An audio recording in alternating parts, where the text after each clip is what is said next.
All right, well, Does it come back on? Is it on? Yeah, okay. Hard to hear myself. We're ready to start. Excellencies, ladies and gentlemen. My name is Dan Smith. I'm director of the Stockholm International Peace Research Institute. And it is our honor to be able to join you here, or have you join us here in the Ministry of Foreign Affairs to launch. I was told it was.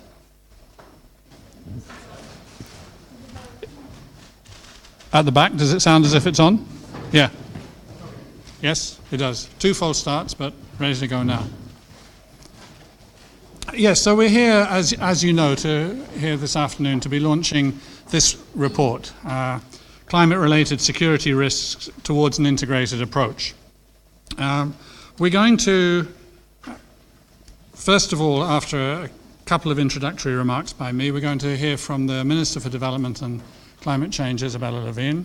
There's going to be an opportunity then for some comments. Then the Minister, I suppose it's the life of the Minister to hear this all the time. Unfortunately, the Minister's agenda is very tightly packed and she will have to leave. We will then hear from the lead author of the report, Malin Mubiuk, of SIPRI, and she will present the findings, the broad findings, the conclusions, recommendations, insights from the report. And then we have a couple of commentators on it. Ambassador Ketela of Botswana, we're very honored that you agreed to do this, and Anna Axelsson of Diakonia.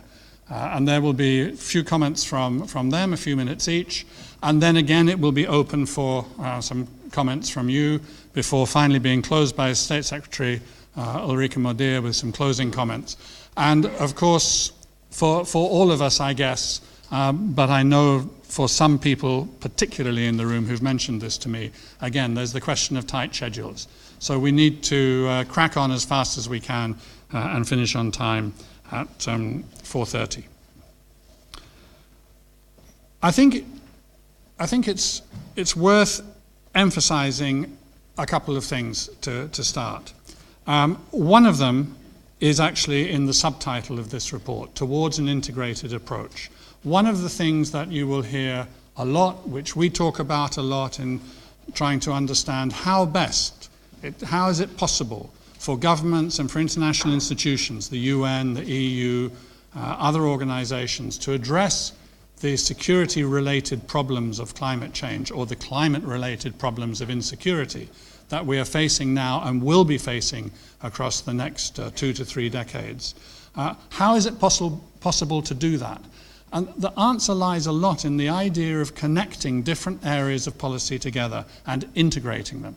And we need to sort out a little bit better how to integrate between these different areas. So that's one point I think I want to emphasize. That should be a big takeaway from this meeting and from the report.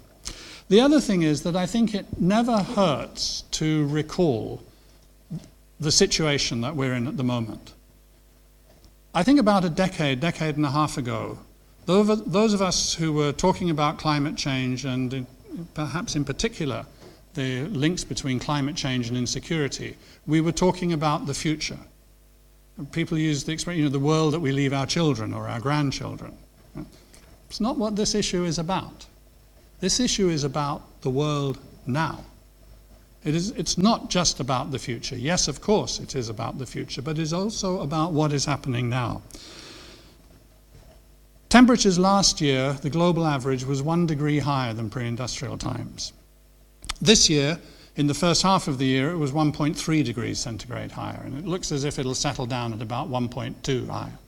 Remember that the target that was set by the Paris Agreement, signed only in December last year, was to try to get to limit the effects of climate change to an average warming of 1.5 degrees. We are so close already to that limit. And we're moving faster than predicted. Month after month, it seems, there's record temperatures. Year after year, there's a record temperature. It's going faster than expected. The impact in the Arctic, for example, there was a recent report by the Stockholm Environmental Institute, which makes frankly horrifying reading. There's more extreme weather events than ever before, both sudden shock, like floods and hurricanes, but also slow onset, like heat waves and droughts.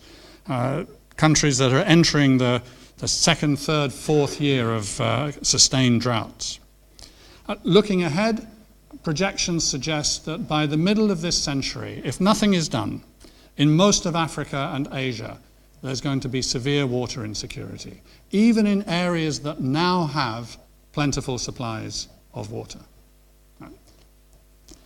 Secondly, the connection between climate change and conflict and instability is visible before our eyes. It's visible in high-profile conflicts, areas which are very well covered by the international news media, in the Middle East, West Africa, and Nigeria and Mali. It's also visible at with more local level conflicts in areas, the Horn of Africa and parts of South and Southeast Asia. These are not risks just about the future. These are risks of the present. They are clear, proven, and current. So I think the next thing to do is to start discussing what to do about them. So first of all, as I said when I laid out the order of events of the afternoon, first of all, very pleased to welcome to the lectern Isabella Lövin, Minister for Development and Climate Change.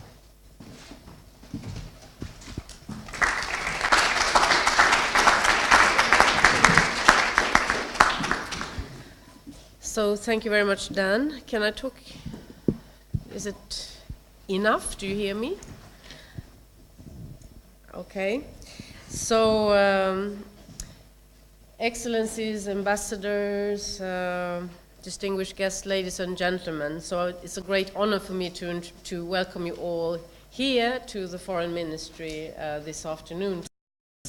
This report about climate change and security.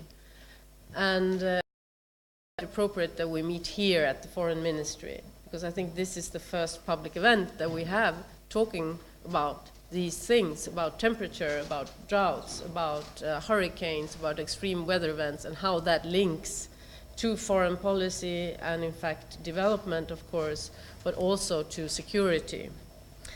And I look forward to this exchange of views this afternoon and the discussion on how we can make progress on in the field of climate change and development and security, especially being the minister, not only of international development cooperation, but also of climate change. So I see these interactions very, very clearly.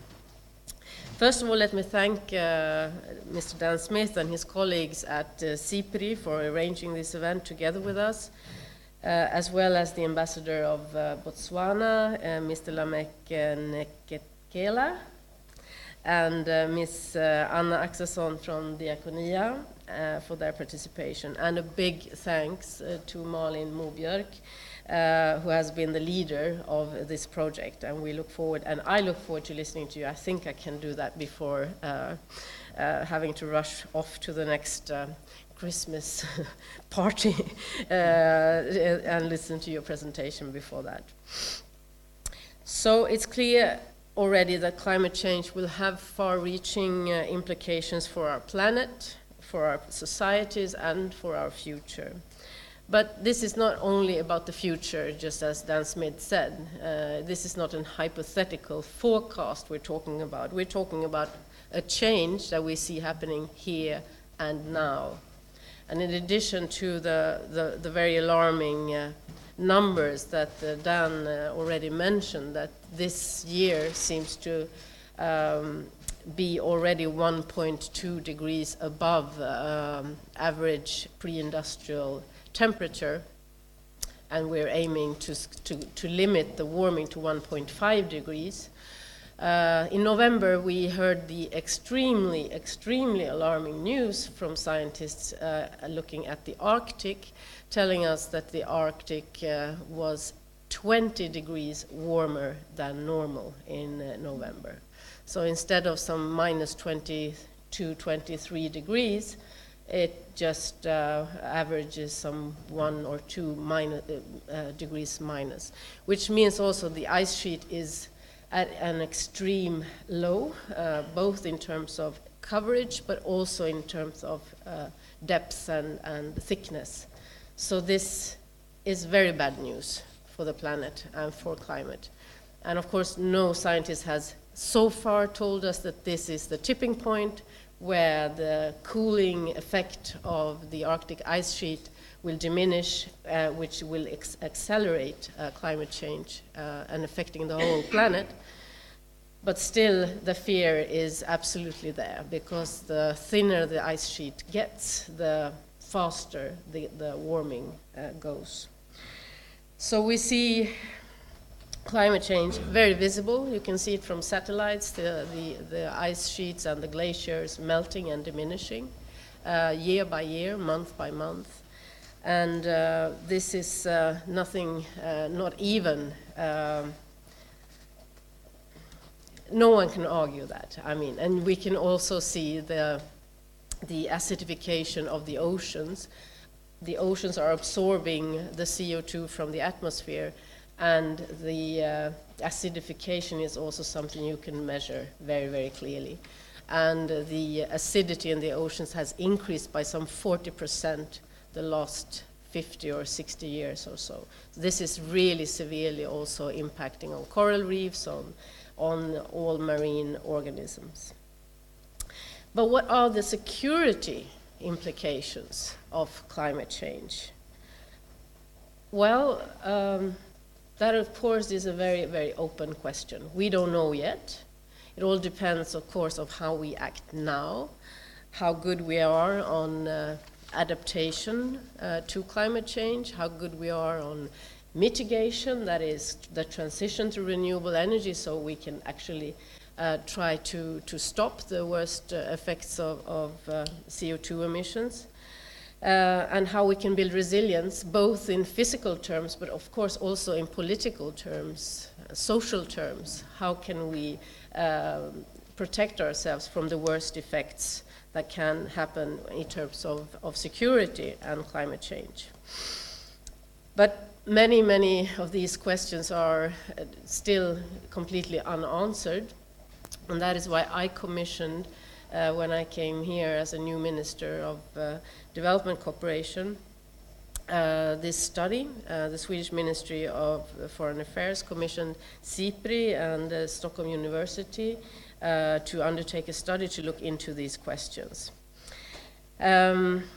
So therefore, I'm very, very pleased today. It's like almost Christmas that we have the launch of this report that actually can be the starting point of many more qualified discussions around this topic. As a Minister of International Development Cooperation, I travel to some of the most vulnerable and fragile countries in the world. And to me, it's very, very clear that a key component to sustaining peace is to also take into consideration the effects of climate change. Some of the countries that are most affected by climate change are already vulnerable, already ridden by conflict and severe poverty, and governance is weak, institutional capacity is weak to deal with shocks and crises. Women are very often the ones that are hit the hardest, and you can see climate change as a threat multiplier that can aggravate existing tensions and divisions within a society, and also among countries. In some cases, such as for the small developing island states, it's a very existential question. They are indeed very, very physically threatened by climate change. For some, droughts and sea level change or inundation in their very scarce freshwater resource will mean that they practically can't stay in their island communities anymore. And I met a number of times the president of Kiribati, a small Pacific island state that is now very, very concretely planning to evacuate its whole population. They bought land on Fiji. So the highest point of Kiribati is 4 meters, and the average height is some 2 meters over the sea level. And already this century, the predicted sea level rise will be some 0.8 meters. So migration with dignity is the policy, the official policy of the Kiribati nation. And this is really, really something very concrete and very tragic to see. And we see, of course, food security that is threatened by extreme weather events that are being more and more frequent. The connection between food insecurity and conflict is, of course, well known. Scarcity or conflict will often result in migration flows, and it can be within a country's borders or between countries or across borders. Bangladesh is one example where we will expect that maybe some 30 million people will have to move because of sea level rise within this century, because the country is so low, and with saltwater intrusion into the freshwater sources, the soil will be destroyed, and also water supply. So that will probably lead to migration, very big migration within the country, or even across borders. A case in point is the situation in East Africa. Droughts and degraded soils, as well as desertification, have caused people to, of course, have less opportunity to support themselves, and their food security is threatened. When desperation grows, the threshold for violence becomes lower.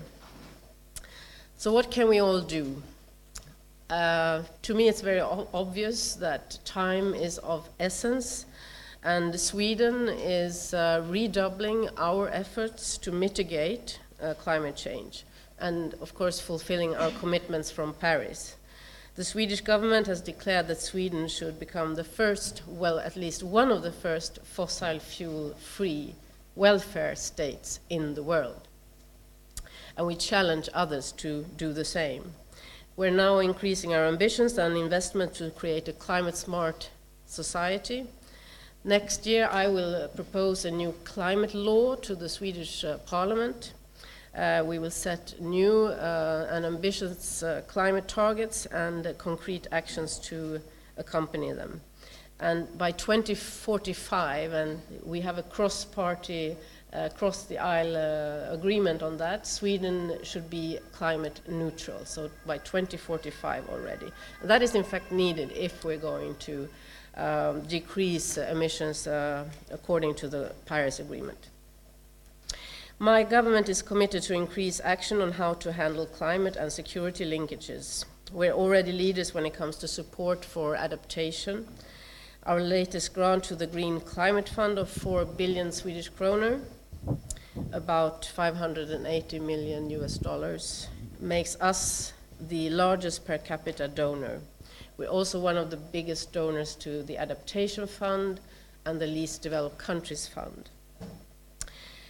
We will continue to focus on conflict prevention and peace building, including in development cooperation.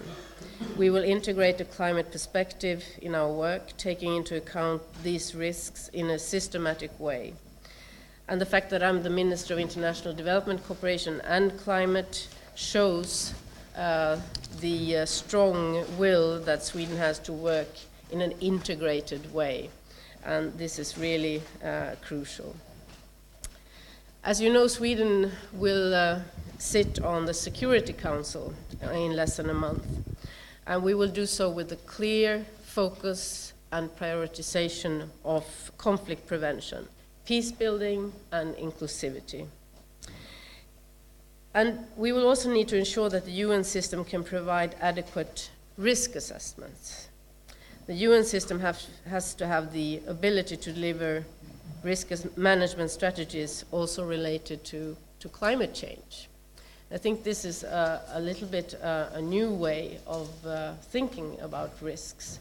However, I just recently saw that Pentagon actually issued a report on the same topic, climate and security risks through the US, and they have the same recommendations there to have risk management strategies related to climate change. Integrating the risks related to climate change into existing frameworks also requires the understanding of the interlinkages between risks. We wish to mitigate all risks, but not run into new ones. Fragile state needs to be assisted in building capacity for sustainable development, and Sweden will aim to ensure that the climate perspective is included in peace building and conflict prevention interventions, our own as well as international. We will also use the experience we've gained from our partners in the international dialogue for peace building and state building, in particular the group of fragile states in the G7+ countries. In order to prevent conflicts, we must build peace. This includes addressing the root causes of conflict, including climate-related risks. Finally, before Dr. Moberg takes the floor, let me assure you that Sweden will work on this agenda wholeheartedly. I know that Dr. Moberg has a number of recommendations directed specifically to Sweden, and I look forward to hearing these. It's an issue that needs integration and cross-sectoral policies. We will use our term in the Security Council, but we will also push this agenda in the multilateral development system. We will make sure that our own development cooperation agency will work on these matters. Our future depends on our ability to act with determination and clarity, and we are all needed in this work ahead. Thank you so much for listening, and I look forward to our future discussions. Thank you.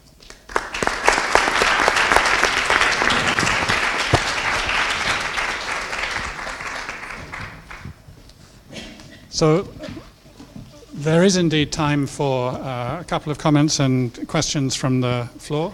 So I invite you now, please just, and there's a microphone, or is going to be a microphone available.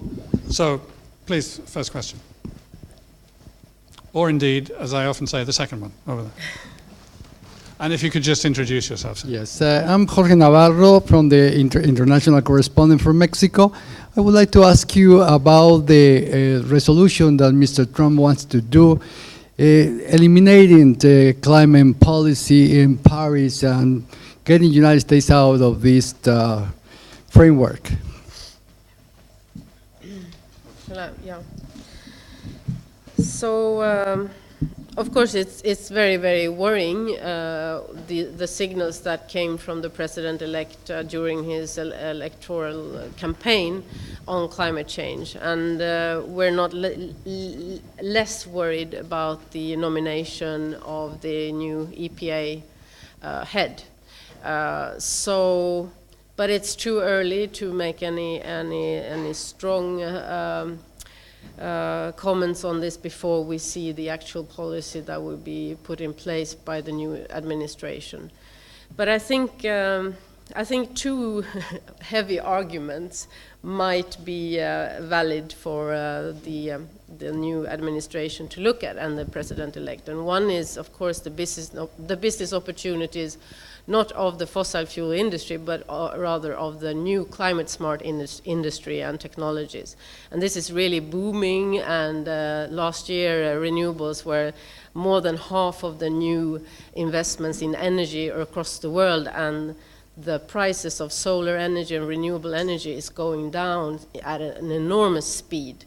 So I think very fast the ones that are still wanting to invest in fossil fuels and drilling for oil in the Arctic or offshore, etc., will find themselves outcompeted by renewable energy that is much, much more easily accessed for the developing countries, not least.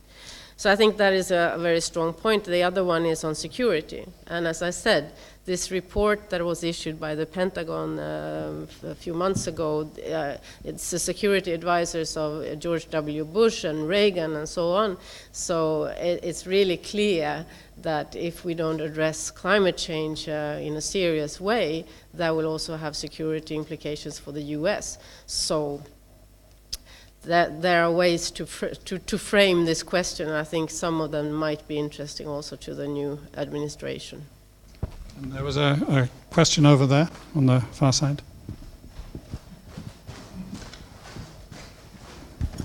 Thank you. Tarja Kronberg from SIPRI.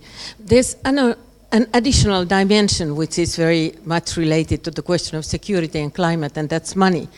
And the military expenditures are increasing in many, many countries right now. The US just made its new estimate.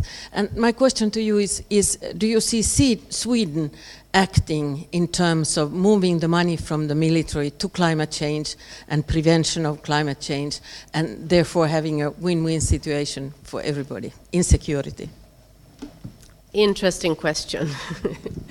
Of course, if we look at the whole picture on how much money globally is going into military expenditure, there's a million ways that we could spend that money much, much better for sustainable development, of course. However, we have a very tense situation in the world now when it comes to stability and security. So I think it's difficult to see that development now, even in Sweden or in the Baltic region, to be honest with you. So, but of course, we need to have, I think the best answer to give is that we need to think in an integrated way in all our policies, and this government has as an overall objective not only, let's say, the well-being of Swedes, but for global development, and that is our policy for global development. That is, in fact, a commitment for all the ministries to work and make decisions in a way that is beneficial for the world, and not only for Sweden. There is time for another question, if I say yes at the back. So you're getting a lot of exercise this afternoon, aren't you? Thank you very much. A comment and a question. The comment, this report is highly needed, and I look forward to read it, but I really believe that this is the report we've been waiting for. So thank you very much for making it able for SIPRI to write this report.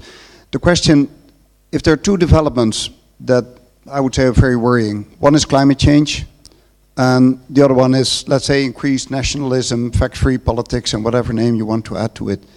Do you believe that this report could be a bridge to communicate to those people, let's call them on the other side, on the fact-free side, that often believe in security and military, that this is a way to start a communication between those two parties? Thank you. I think you expressed it in a very good way, and I hope that all of you here could take it and use it in that way, because I think, yeah, in different parts of society you listen to different types of arguments, and some listen very closely to emotional arguments or economic arguments or scientific ones, but the one on security obviously is something that has been picked up on really on high levels when in security circles as well. So I think we don't want to see the climate issue being securitized as there's some fears in some circles. Of course, we need to address it through also economic measures and so on. And it's not about taking, it's not about coastal protection or for military purposes. So there needs to be this distinction, but rather that this is the climate change is a global threat on so many levels. And of course, any global threat will increase tension between societies and peoples and countries, and that is something that we also want to bring as a discussion to the Security Council. And with that said, we don't know if that's going to be accepted as a debate at the Security Council, because it's rather controversial, but it's on our agenda. Thank you very much. Thank you.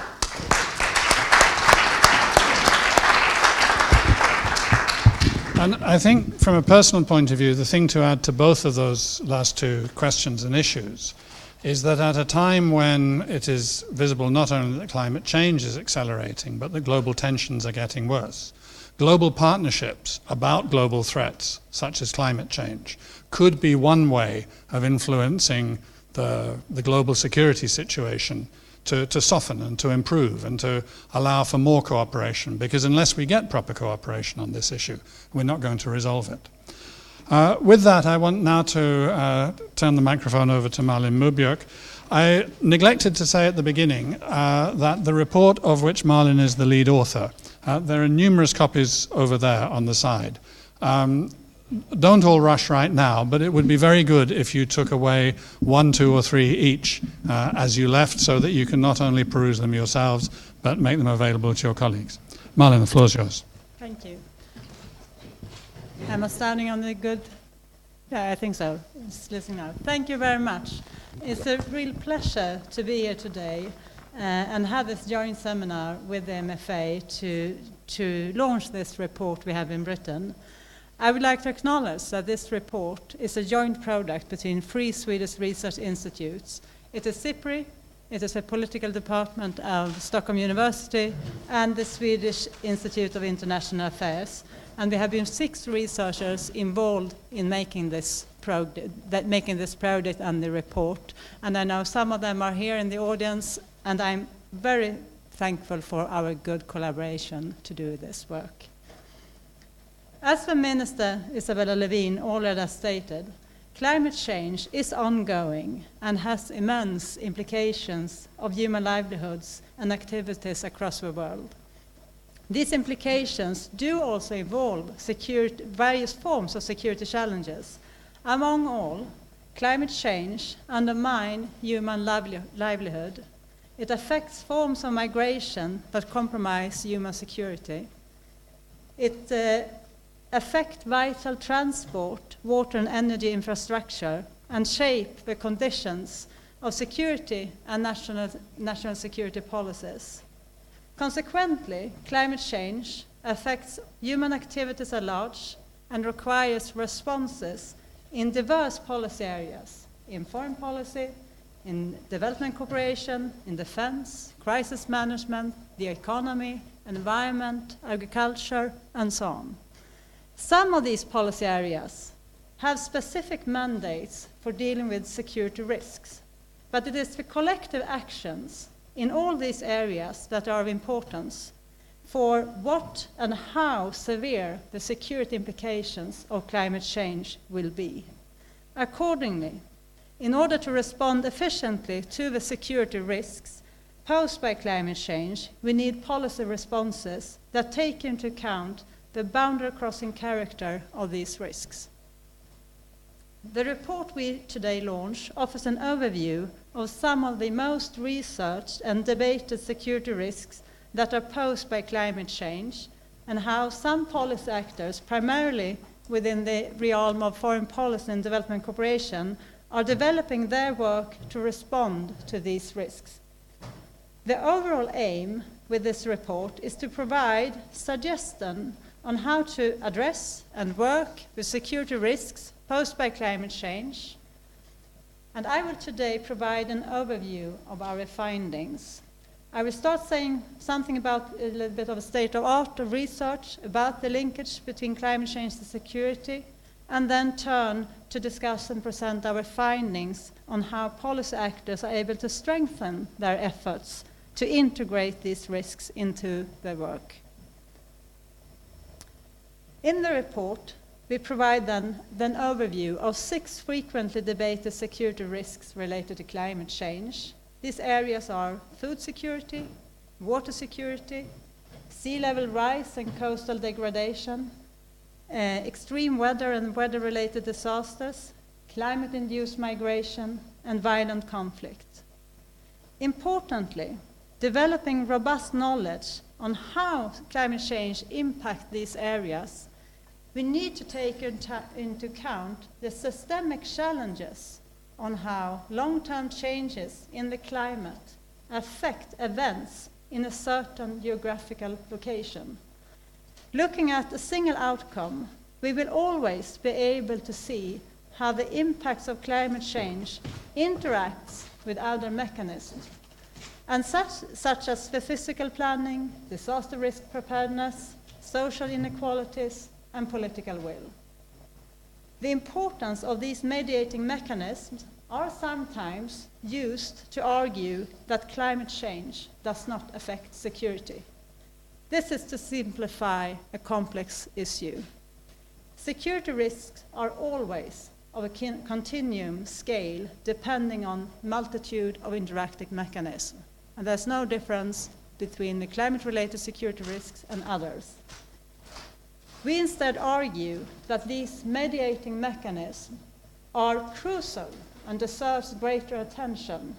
Understanding them more precisely renders the possibility to reduce vulnerabilities towards climate change and strengthen resilience and human security. In order to further our understanding of the linkages between climate change and security, we probe deeper into the highly debated issue of a potential linkage between climate change and violent conflict. Our analysis focused on one region, East Africa, and our key question was why and under what circumstances climate change increases the risk of violent conflict. And what did we find? First, our analysis not only confirmed that climate-related change, that is impacts on climate on, for instance, water security or food insecurity, increases the risk of violent conflict.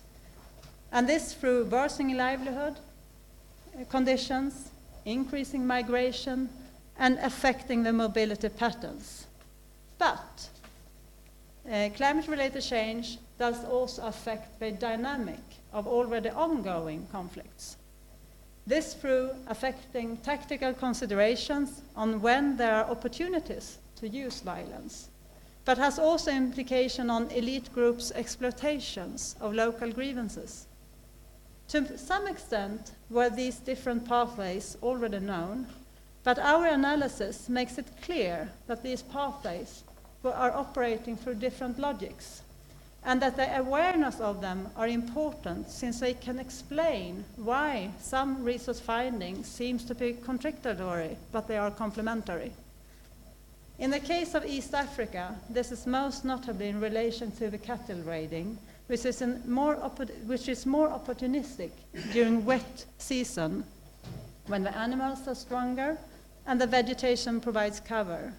Importantly, though, is that this pathway does not explain why groups engage in conflicts, but when is most opportune. Second, our analysis also provides guidance and argument for why it is crucial to take into account temporal and spatial dimensions in the analysis. Some components of climate change, such as sea level rise, takes years to evolve, while others materialize rapid onset. To acquire better understanding of the linkage between or other forms of security risks, long-term studies is needed. But it's also crucial to take into account how, for instance, worsening livelihood conditions not necessarily lead to increasing security risks on the same spot that was plagued by these worsening conditions. Instead, the analysis also needs to take into account how risks are transmitted across spatial units. This means that increasing risk of violent conflict not necessarily occurs in the most affected areas, but are transmitted to other places which are less affected. One conflict this phenomenon has been detected in is in Darfur.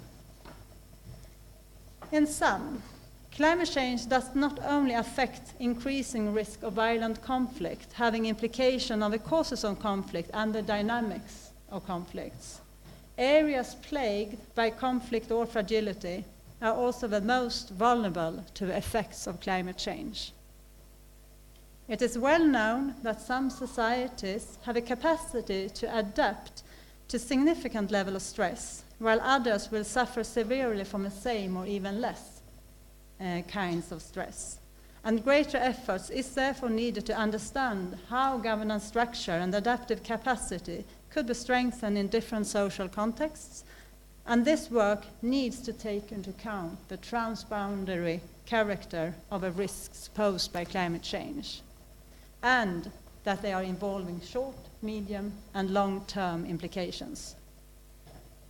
This leads over to the second main area dealt with in this report, that is, on how governmental organizations are developing their work to respond to these risks. In the report, we first provide then an overview on how some international organizations such as the United Nations and African Union frame and incorporate climate-related security risks in their work. An overriding challenge to respond to these risks is to overcome silos that exist between different policy areas. And to probe deeper into the practical alternatives on this, we conducted 2 case studies on the European External Action Service and on the British and German International Development Organizations. And the studies are consisted then made of interviews and also on the archived sources. And I will highlight 4 findings from these studies. The first, many organizations facing cross-boundary impacts of climate change operate with different ways of conceptualizing risks and act in terms of their own mandate and issue area without acknowledging its connections to other areas. Our analysis shows the importance of an organizational setting in order to become successful in coordinating the work with climate-related security risks. One strategy to overcome policy silos has been the creation of interdepartmental working groups. These groups can be time-consuming, but they are shown to be important for identifying common grounds between different units and different policy areas.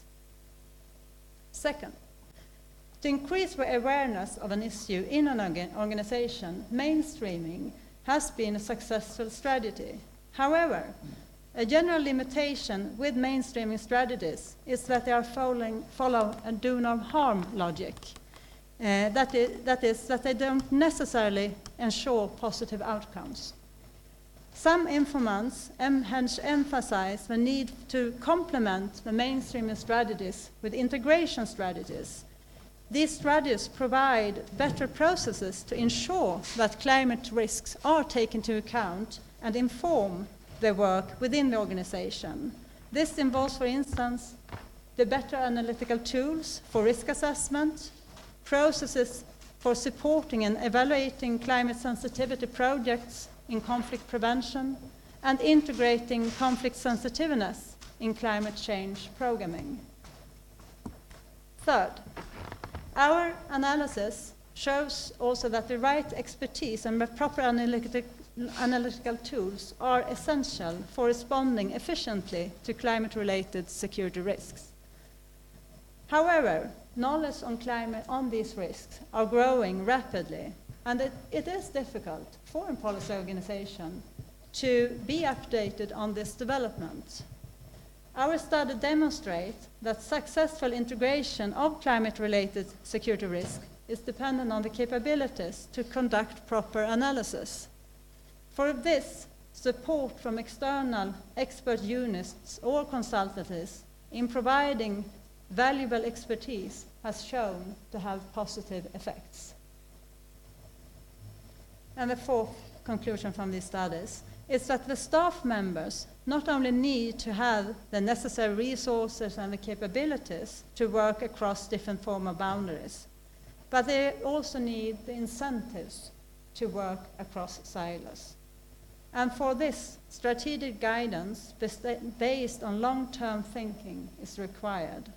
Accordingly, a sustained and coherent leadership is essential in order to develop the organizational structure and to strengthen collaboration and knowledge exchange between different policy communities and between research, policymaking, and practice. And finally, throughout this one-year-long project, we have had ongoing dialogues with different policy actors and practitioners in Sweden. We also organized 2 workshops in order to share experiences and suggestions on how to improve the work on climate-related security risks.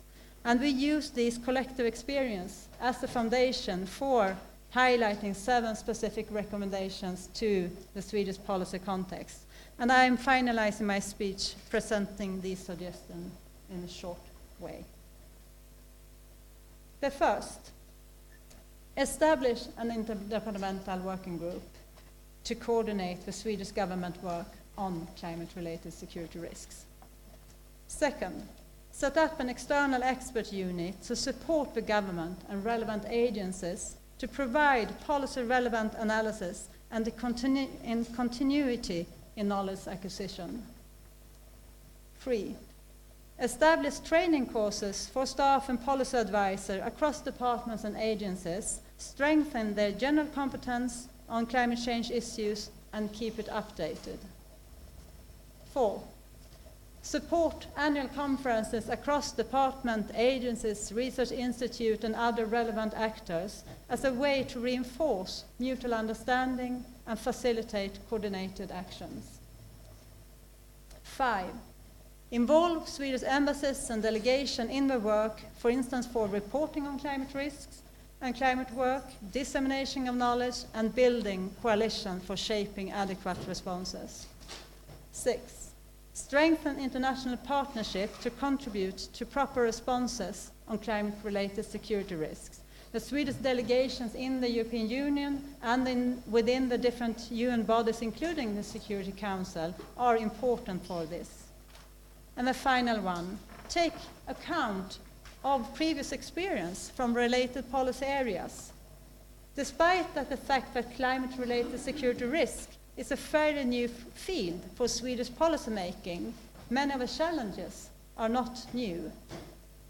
And some of the climate change aspects involve new features, but the previous experiences of integrated approaches can be fruitful in the development of effective responses of today's transboundary challenges, of which includes climate change. Thank you.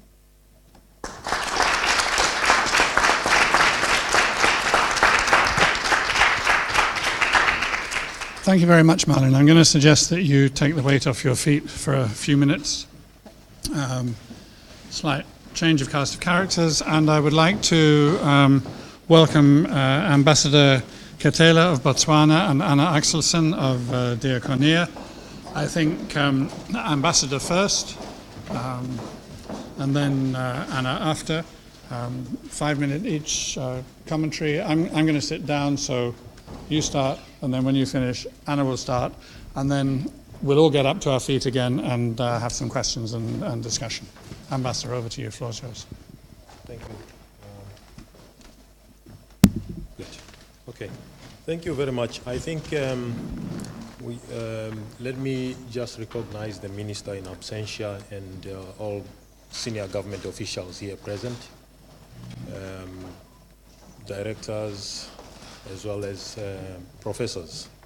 From the report, I think this makes us to be aware, and it keeps us to be more concerned about climate change. And indeed, what we used to think that was an environmental issue now is indeed a security threat.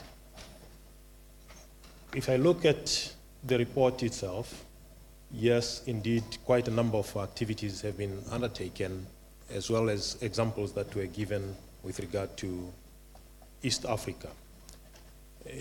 In my own context, when I look at Southern Africa, for example, what we can learn and what we can borrow a leaf from Southern Africa is that there are quite a number of activities, apart from the 6 key thematic areas that were highlighted in the report.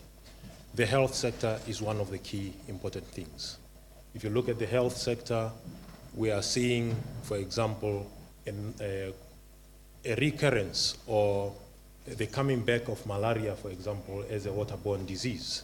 which in the region, probably in Europe, is different, but in Southern Africa, that is a key thing that one needs to look at. Yes, like I'm saying, in Europe, it might be different. Also, from the region in Southern Africa or in Africa in general, when you look at Africa, you find that when it comes to my country, for example, as a country, we are a major beef exporter. As a major beef exporter, we get affected by the rising costs in cattle production, which is beef production, which comes to the European Union, and therefore it means that trade is also affected.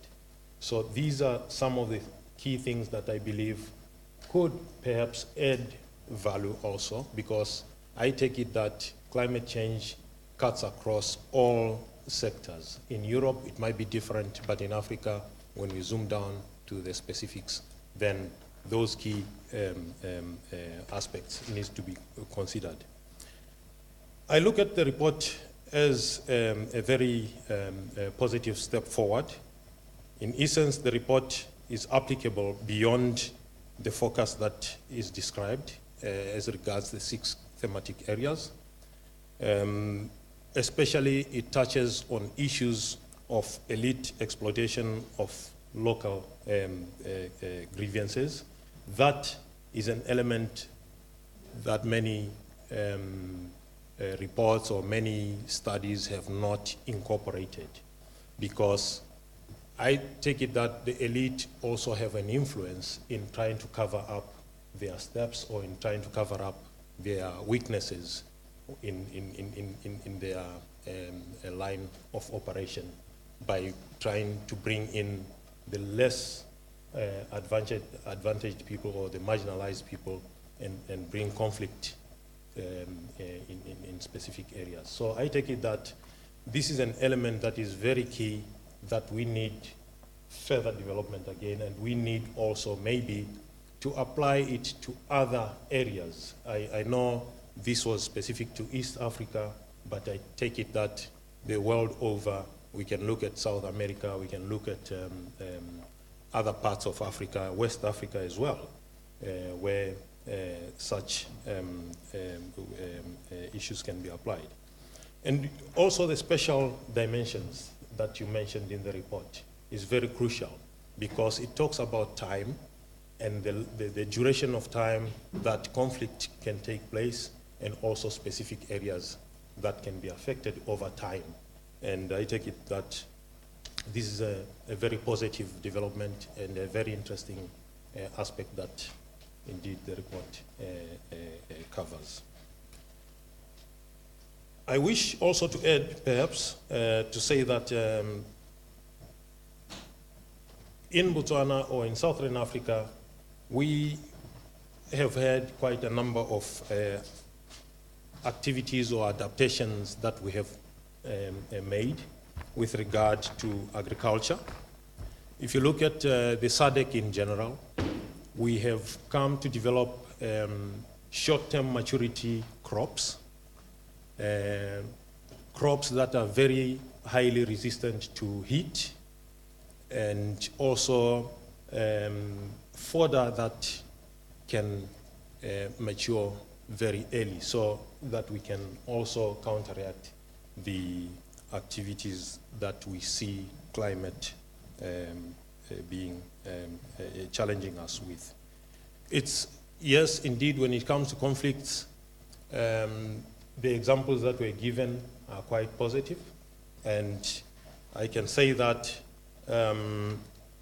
perhaps the African Union has covered a little bit, not as intense as the EU, with the declarations on climate change and development, as well as with the statement, the 2014 statement on climate change. We also, what I wish to highlight here is also that the conclusions that we have attained in the report, the authors amply point to the fact that developing analytical tools, as well as looking at methods to analyze the risks and prevent conflicts, those are indeed quite something that really touched my heart, and I believe that it's something that the world over can learn, not only Sweden, but all other countries in the world. The policy effects or policy suggestions that you have made in your concluding remarks are also well covered, but I wanted to just comment a bit on two of them when you're speaking about the training aspect on the courses. Those are courses that can not only be offered in Sweden, but also offered to other countries so that we can learn as climate cuts across all the countries.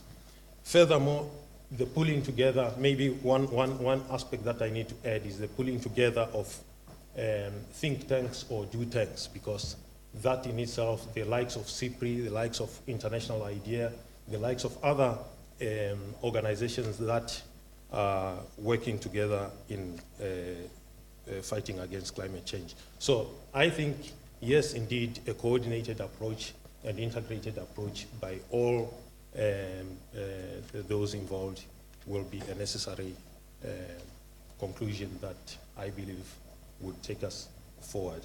I would like to maybe, I've taken much of the time, and hand over to you. Thank you. Thanks to you, and thank you to SIPRI and to the MFA for inviting me to comment on this report. I'm honored to be here in such a distinguished company. I think that SIPRI has done a very good job in synthesizing the knowledge and linkages between climate-related change and security risks, and in taking stock of where institutions and organizations are at in terms of addressing these issues, and also in making recommendations on how to address these very linked concerns. And as a development organization that work on addressing injustices both at the local level and through policy, we, as Diakonia, we agree with many of the findings and recommendations, and we definitely see the need for a more integrated approach in addressing climate risks and security risks. And as we work with local people, or with rights holders, as we say, we focus, of course, on the human security dimensions of these issues, but we also work with issues related to violent conflict.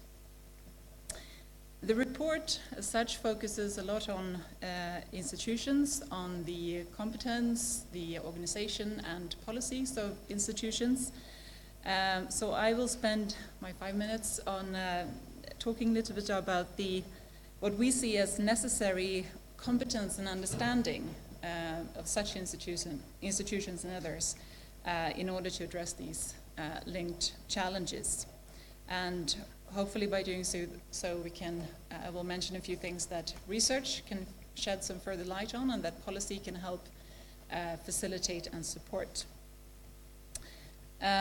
We see the need in addressing these issues to work through local organizations. And in our experience, you can make a more accurate assessment and analysis of conflict sensitivity the more you narrow down the geographical focus, and therefore the need to work with local organizations. That is to some extent in contrast with trying to make climate projections, because the more local you go, the more insecure becomes climate projections. But that also points to the need to be able to combine local and traditional knowledge with scientific data. By working with local organizations, we believe that you can or should apply a rights-based approach. And we think that is key to making an integrated assessment of these different risks. Using a rights-based approach means that it will be local people in any given area that define the risks related both to conflict and to climate, and who will determine and will define which rights that are being affected or threatened by these risks, and who will be able to say whose rights that are being threatened, who are those that are most vulnerable to the risks at stake. It will also enable you to identify who are the actors that are responsible for ensuring and safeguarding the rights of these people. And it will empower people to demand that their rights are fulfilled. And in applying a rights-based approach, it is also important to have and consider the gender dimensions, because due to traditional gender roles, men and women experience and find themselves in different conditions, in different situations. And this means that women are often in the front line of both climate change impacts and conflict. And they are therefore key actors to involve. They are in the front line because they are managers of water and energy, for example, which means that they are key actors to involve in both planning and implementing activities to address these risks.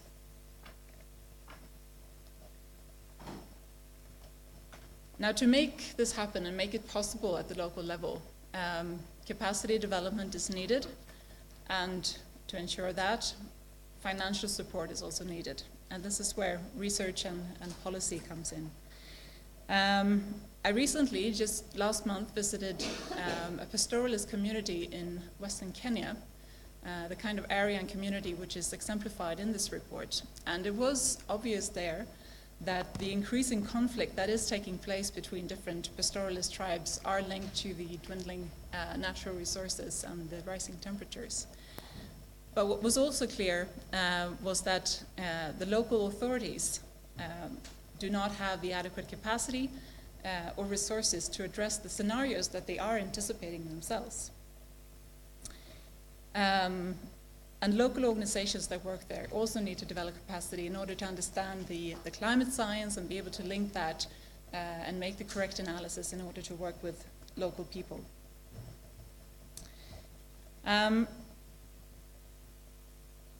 To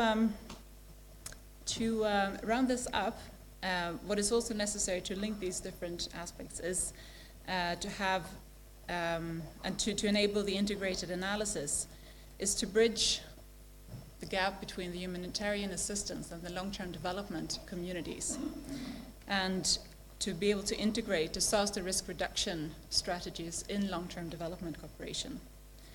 And there is an important role for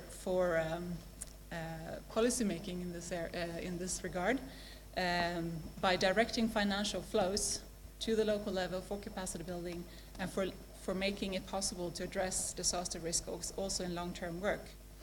And we are happy that SIDA has recently opened up a window for that kind of funding, and we hope that other development actors will follow as well.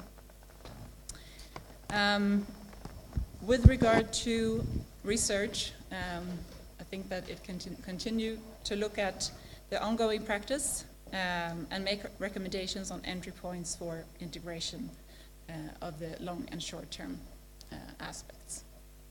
Thank you.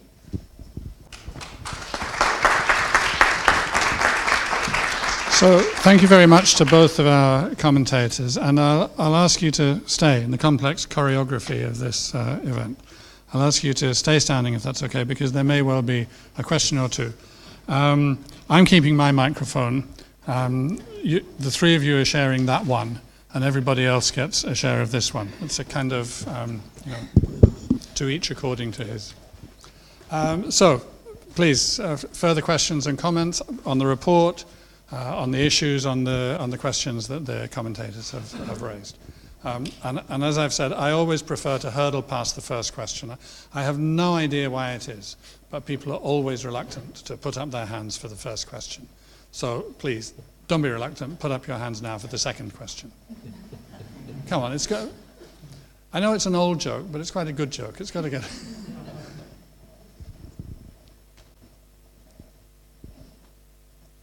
See hands moving, but none going up. Marlin, were there some comments you wanted to make? Sorry, there is one. It's a very gentle hand going up. Thank you for... Thank you. I'm Louise Bengtsson. I'm a researcher and PhD student at Stockholm University in the field of health security.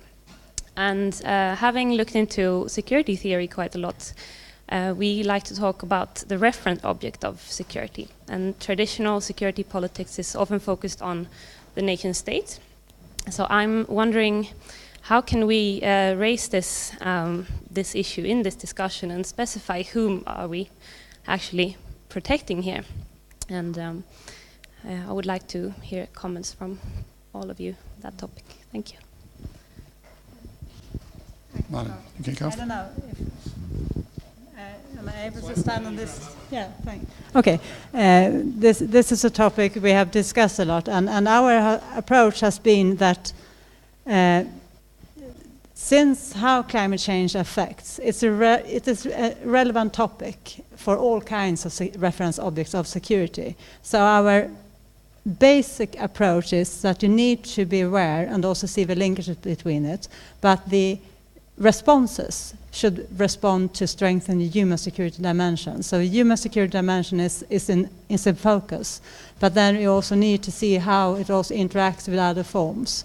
That also the territories are changed. It's really classical security concepts on the more state-based notion. So you need to expand and really see how it relates to all kinds of reference objects of security, but then to set focus on one, and where we also argue, which is normative, that the responses, if responses occurs on the expense of human security, then it is the wrong response.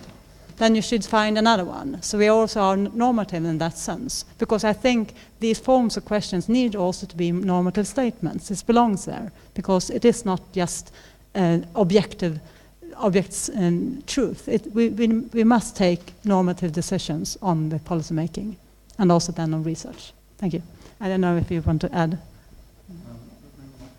That was yours. Thank you. Well, I think you've covered it, and more specifically, again, I'll give African examples, or the region. It's the human security. But if you look at Botswana, for example, we have domestic animals that are key for our trade. We are the largest beef exporters in Southern Africa, and we have tourism, which has actually overtaken beef production. Beef production used to be the second. So it cuts across every sector. And if you look at tourism, which one is important than the other? Tourism or agriculture? So it's quite a challenge, but we have to live with it as human beings. Anna? Yeah. I think if I understood the question, it was about how do we know that we are protecting who we want to be protecting? And I think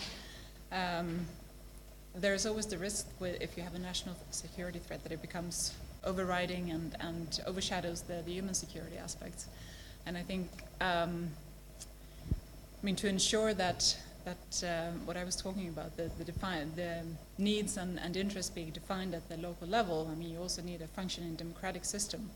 And unfortunately, you see a shrinking space for individuals and organizations to influence and actually bring their needs to decision makers in many countries. So I think that's something also to keep an eye on in this context. I think also there's another tack in response to that, is the very fact that there is more than one, as you said, referent object of security, means that there is more than one actor that must be engaged in this. And that means that climate-related security questions or security-related climate questions are not the turf, are not the property of one part of government.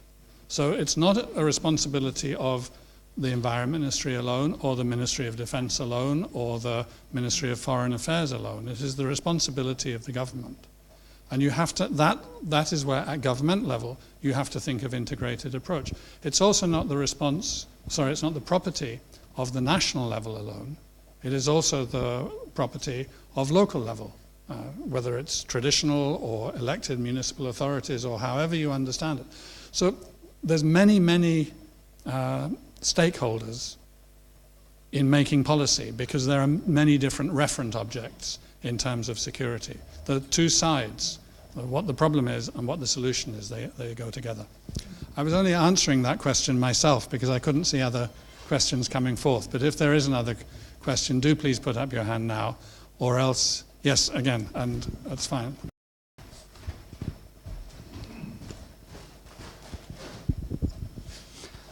Thank you. This is oriented at policymakers, the report, and I don't want to drift too far away from it. But one other thing we also have to consider before policymakers are going to make a policy. Normally you need some kind of pressure from society that can either be, let's say, through parliament and often combined with media. In presenting climate change more often in the media, and I wonder if the link with climate change and security is something that can be used to get more attention in the media of climate change. What we face here in Europe, unlike the US, we don't have so much climate deniers, but we have something like a kind of climate naive stance, like, yes, climate change is there, but it's not as bad as it is. So perhaps some of the speakers would have some comments on how we can use the climate security relationship in gaining more attention in the media for what is actually taking place on this planet. Thank you. Your thoughts? Of course, it's very important to increase the discussion on climate change in general in the public debate, and also the security linkages. What I sometimes feel makes it difficult. I think in order to be understood correctly, because it sometimes demands a lot in order to try really to explain the complexity and the linkages, because it's very easy that it becomes too simplified descriptions, and I don't think those simplified descriptions really are of an advantage. What I think, though, is important is to discuss also and then be much more localized, which I think this more practical perspective, really, what is happening? What are the changes we already today are able to see in different countries across the world, where we also can introduce the thinking about how this change, this is something which is ongoing. We are facing a beginning. We are in the beginning of a very rapid and very large change of our ecosystem, and the function of the climate affects our ecosystem. So I think you need to be able to frame it, but I think the more local perspective and the practical experience could be very vital and important in this discussion, because this more theoretical level and the more high policy level, what we have worked with now it's becoming rather abstract and not that easy to communicate, unfortunately. But of course it's important from other aspects in the society. But maybe you can complement here. Yeah, I think education and public awareness is very important.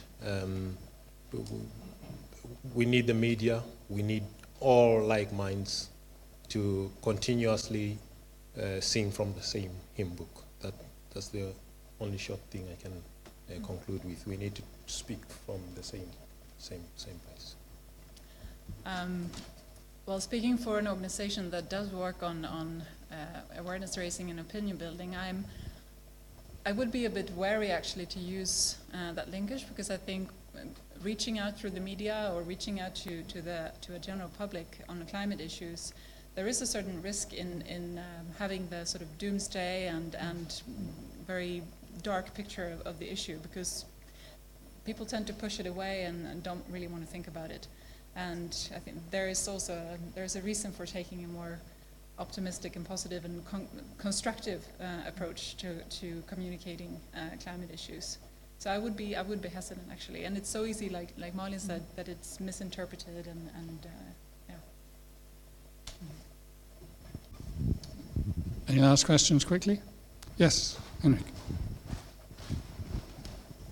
Henrik again from the Dag Hammarskjöld Foundation. Well, one area of recommendations were along partnerships, and having not read the report, I wonder how far you go into that and how you distinguish types of engagement within that, sort of within various partnerships. How do you, for instance, look at sort of the innovative side and focus on that side, perhaps with the private sector and other sort of regional, sub-regional organizations? And I'm just curious, how far do you actually go in that? I think it's a very important area. So, we don't go into that one, but I think that is important to see as a next step, that we try to identify suggestions and thoughts which has been expressed, and also what we ourselves also was thinking during this process. But then, of course, you need to take the next step and see how to build this different partnership, how to move and find different forms of coalition building. So I think that is something which is needed to take, and which I think also is rather partly ongoing, because that is always an ongoing process. So I think that is also a little bit on the next step on how to work further with this, both from the SIPRI and the Stockholm University and the other institutes which are involved, but also from MFA side, to see how are we moving this forward, and what is the next step in this process. And I think I make that the last question as time gallops on. Is there, Malin, as the lead author, is there any further final comment you want to make before I ask the State Secretary to speak? Okay. No, it was very good to hear your thoughts, and also say a little bit. We are now continuing with this, and I think it's important. This is really, it is a huge area, and you need to take a few aspects, and one to start somewhere to focus on, and then see how the linkages is also to different aspects, both the horizontal but also vertical. So what we also foresee is the study of the East Africa is also to make a similar study on another region in order to improve the understanding and knowledge on an additional region which are relevant. But it's also from the governments and a practical perspective to go from this more high-level governance approach, top-down, to also to start looking from a bottom-up perspective, because you need to work with both of them, and you need to have an iteration between these different aspects. So that is definitely what we will continue to do. And so thank you. Thank you very much. Thank you. And thank you.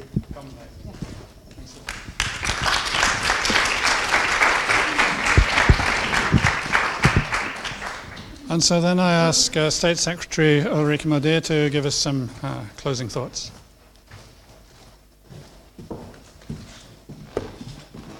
There's a tall person standing here before me.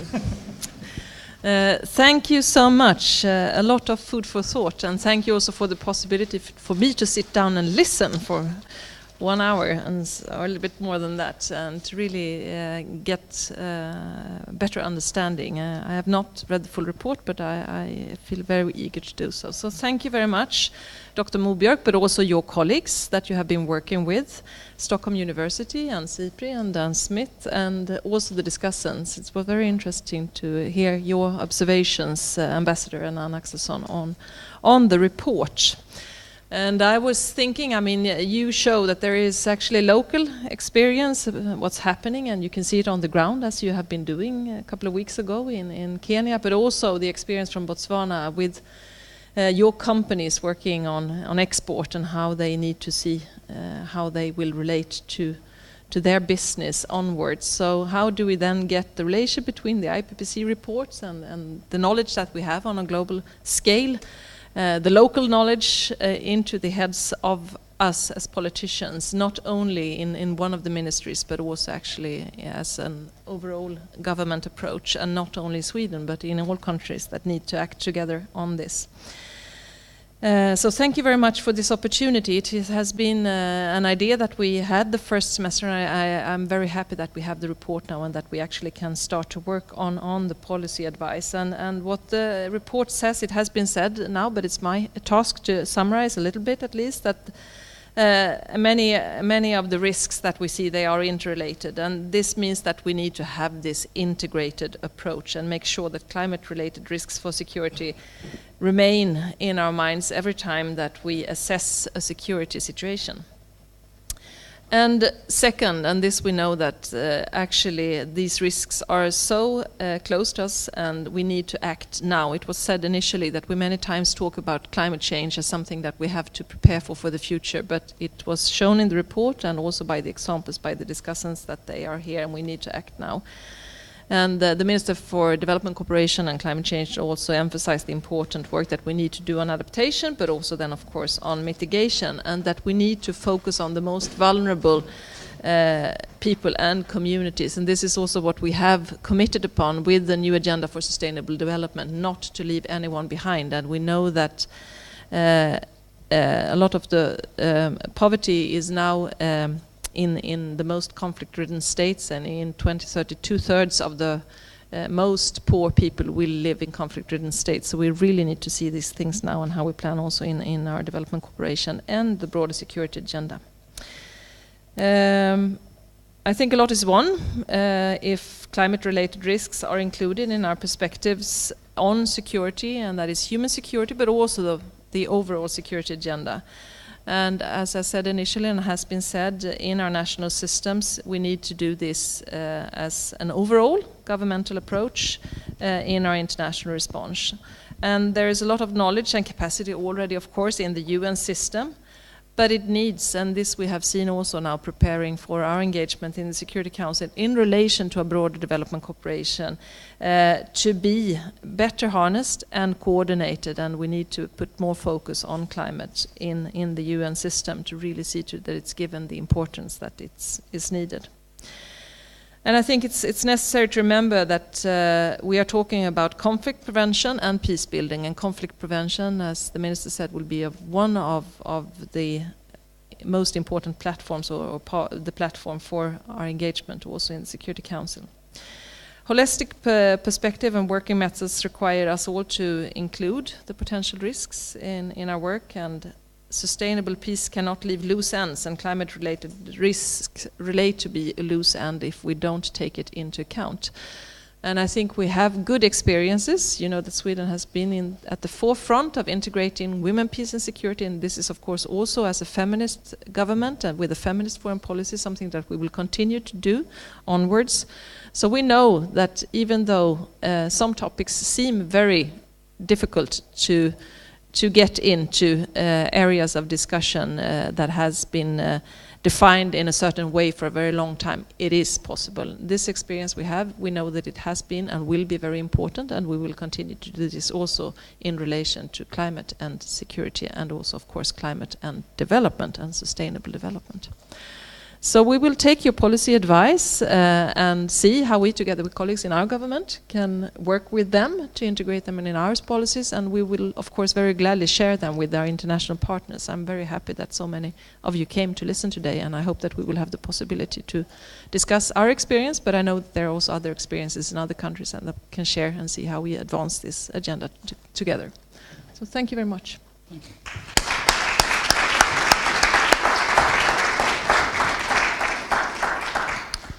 And if I just quickly give you a few bullet points of my own takeaways. One thing, the importance of knowledge. Second thing, the importance of crossing between different silos. The need to balance the local and the global. The need to balance, as we heard, traditional knowledge and science. The importance also of the positive perspective. This is a current, proven risk, but there are also current, proven responses which we can develop further. And lastly, in order to do all of those things, the importance of leadership. That is, again, something that I would emphasize to the very end of the meeting, which happens right now. Thank you very much for coming. Thank you for your cooperation and participation. Thank you.